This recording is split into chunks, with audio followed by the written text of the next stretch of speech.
Electronic विन्यास के बारे में पढ़ेंगे। मैंने पिछले वीडियो में बताया है कि जो परमाणु है उसके बीच में न्यूक्लियस या नाभिक होता है, जिसके चारों ओर विभिन्न कक्षाओं में इलेक्ट्रॉन चक्कर लगाते हैं।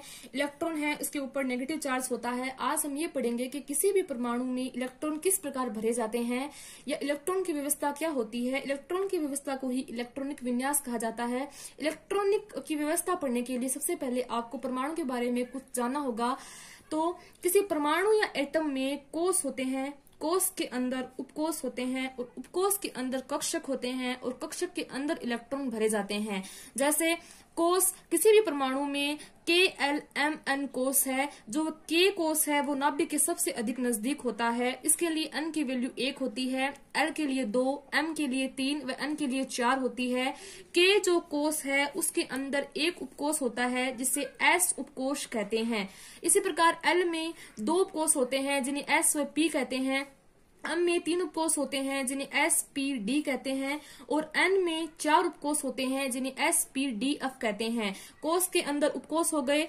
अब जो उपकोष S है इसके अंदर एक कक्षक होता है जिसे 1s कक्षक कहते हैं। यहाँ 1 इसलिए लिखा गया है क्योंकि K के लिए N की वैल्यू 1 है, तो इसके आगे यदि मैं 1 लिखूं तो 1s हो जाएगा। इसी प्रकार SP जो उपकोष है उसमें 2 कक्षक होते हैं जिन्हें 2s व 2p कहते हैं। 2 इसलिए लिखा है क्योंकि L के लिए N की वैल्यू 2 है, तो इसके आगे 2 लगा दें, इसके भी आगे 2 लगा दें तो 2s और 2p बन जाएगा। इसी प्रकार ये 3 उपकोष है SPD, इसके अंदर 3 कक्षक होंगे 3s 3p 3d।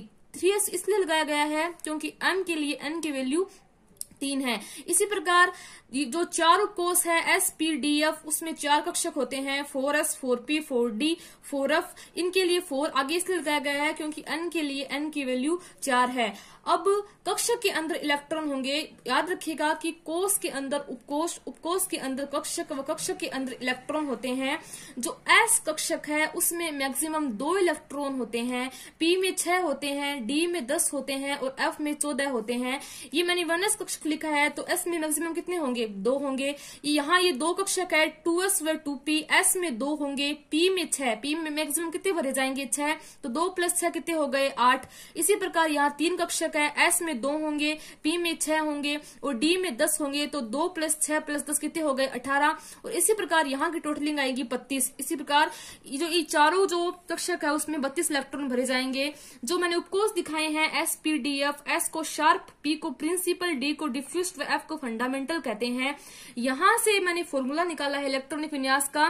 पहले 1s तो 1s 2s 2p 3s 3p 3d, तो ये 1s 2s 2p 3s 3p 3d 4s, ये आपको जो इलेक्ट्रॉन भरने की जो सूत्र है या मान लिए वो आपको याद रखना है। याद रखिएगा कि जो 1s जो कक्षक है उसकी ऊर्जा सबसे कम होती है। जैसे जैसे अपन आगे जाएंगे ऊर्जा है या हाई एनर्जी लेवल आते जाएंगे। अब हम इलेक्ट्रॉनिक विन्यास भरना स्टार्ट करेंगे। हाइड्रोजन का परमाणु क्रमांक 1 होता है, 1 परमाणु क्रमांक है इसलिए कितना इलेक्ट्रॉन होगा? 1 होगा। तो इस फॉर्मूले से 1s1, यहाँ S के ऊपर आपको 1 लिखना है, इलेक्ट्रॉन ऊपर भरे जाएंगे। याद रखिएगा हीलियम का परमाणु क्रमांक 2 है तो 1s2, यहाँ क्या आएगा? 1s2।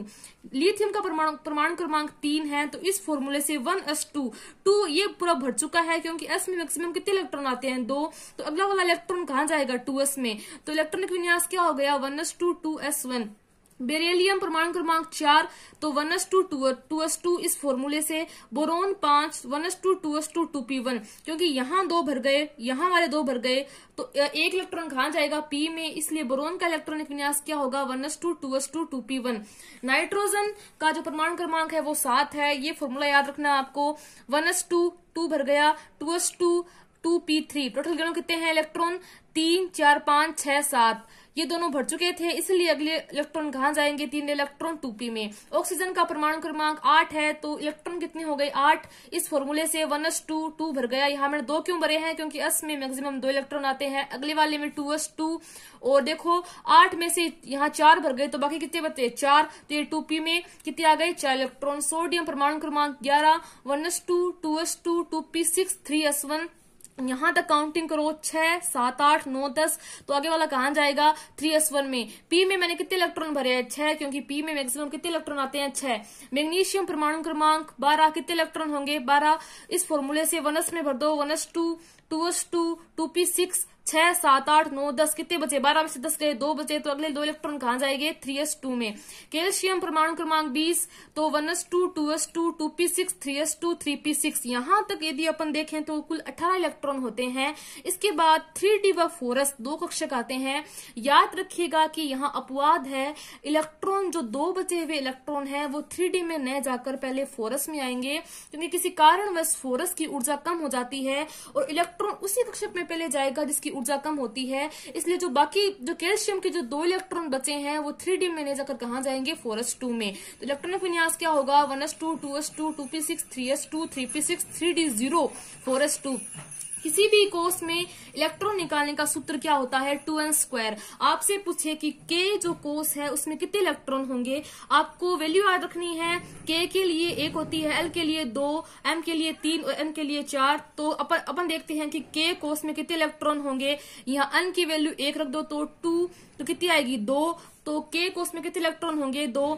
इसी प्रकार L कोष में कितने इलेक्ट्रॉन होंगे, तो इसका सूत्र क्या होता है 2n²। इसमें N की वैल्यू 2 रखो तो L में टोटल कितने इलेक्ट्रॉन आ गए 8। Thank you.